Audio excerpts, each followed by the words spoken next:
So what's bad about It Chapter 2? Where do I begin?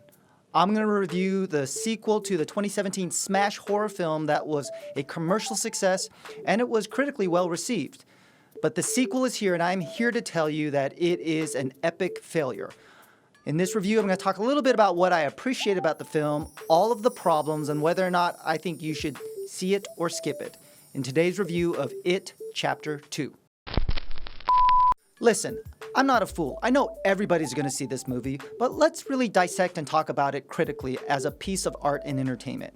And because of that, I want to start out with what I appreciate about the film, because it is not a 1000% turd. I think the characters and the chemistry between them is great. There are some great performances, especially Bill Hader as grown-up Richie, Jessica Chastain as grown-up Bev, and then James McAvoy as grown-up Bill. Although I have to admit that James McAvoy as the central character, he does a great job, and it starts off a little bit slow, and then he really gets into his own as a character. But I also have to admit that it really is sort of two different types of Bills represented in the performances. The young Bill in the first chapter with James McAvoy taking it on here in the sequel. He's a little bit more of a muscular presence, a little bit more aggressive and domineering, where in the earlier film, Bill was more of a slight stuttering, indecisive, unsure kid that was really trying to find his inner courage. But overall, I think the chemistry and the friendship really comes across great on screen. I also think that visually, the director, Andy Muschietti, does have an eye for set pieces, and he's very visually arresting. And there are a few set pieces that I think are really suspenseful and tense. I think he shows what the film could have been in a lot of ways.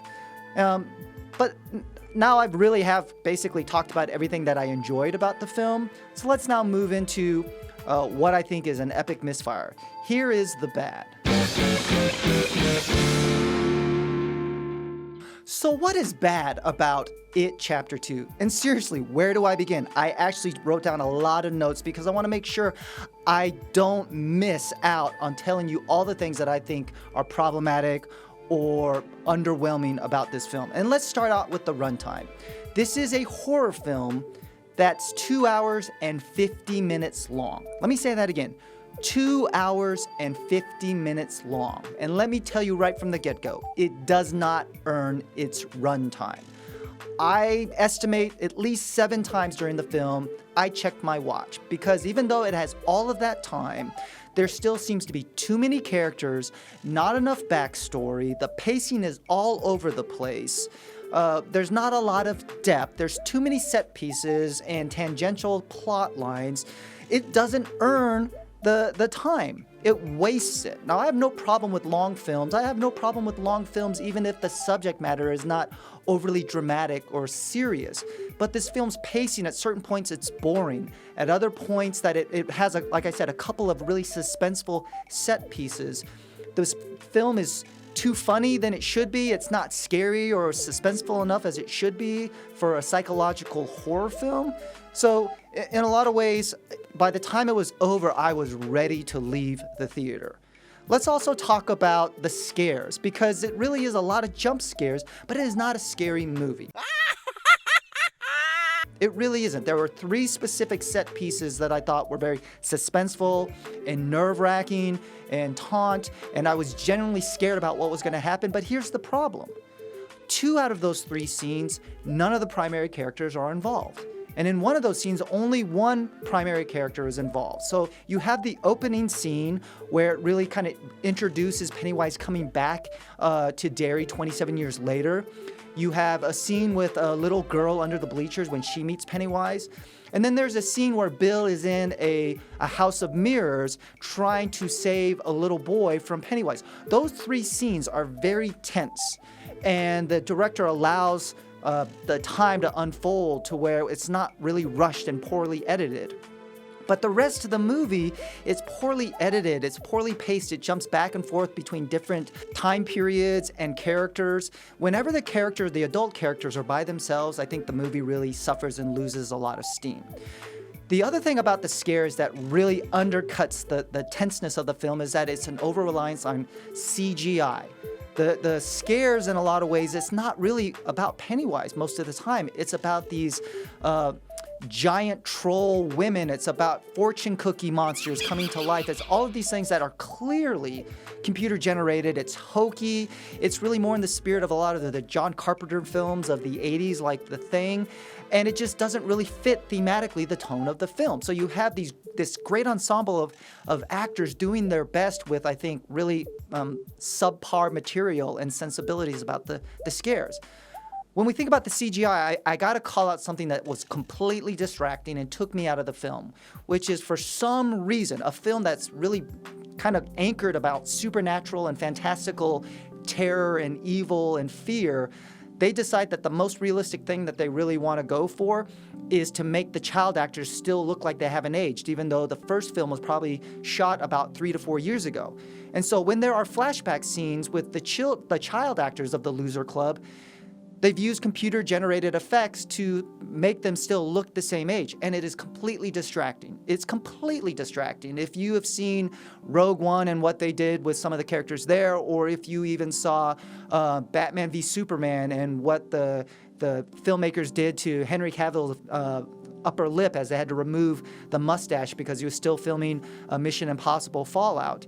You see how CGI effects on people's profiles can be really off-putting and distracting. To me, it's clear as day what they did. And again, that's the one thing that they want to take seriously or be accurate or realistic in this film. It's completely ludicrous.